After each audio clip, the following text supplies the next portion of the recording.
So how do you stop overspending? Which technique did you miss for? So let's jump right in. To understand why you overspend, you have to first look at your spending history. Look back on your history of buying things and what was the general reason that made you buy something? Was it because it was on sale or your friends have it but you didn't?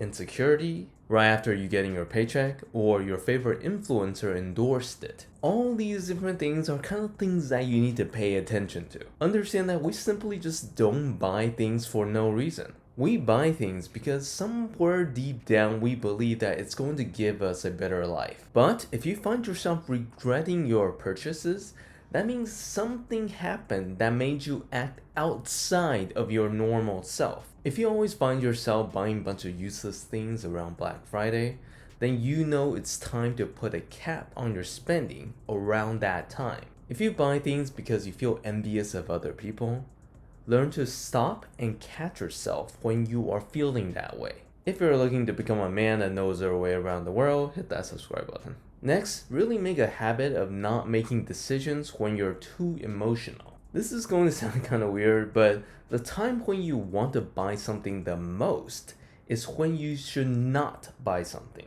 It's kind of like that time when you went to a supermarket when you were hungry and you bought way too much food for what you actually need. Or remember that you couldn't wait for a sale and you bought something way overpriced. Or you bought something that seems really cool for the moment, but after that you used it maybe like 2 times. That is what emotions do.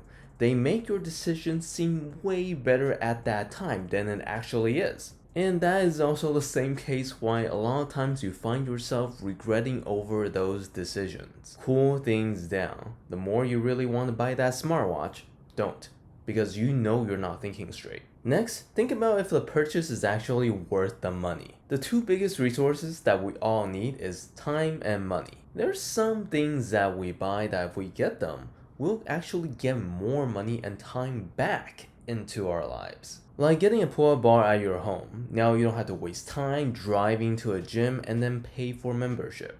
It saved you both time and money. But there are also things that make you feel good when you buy it, like a shirt.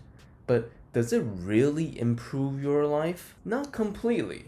And I'm not saying you shouldn't buy shorts. Shorts are great. But you do not want to overspend in this category because you know that you're not really getting that much physical things and resources back into your life. So next time, before you buy anything, always ask the question, is this actually going to bring more resources back into my life? If it's a yes, then you might consider it. If it's a no, be very cautious of how much money you're putting into it. But how do you really stop yourself?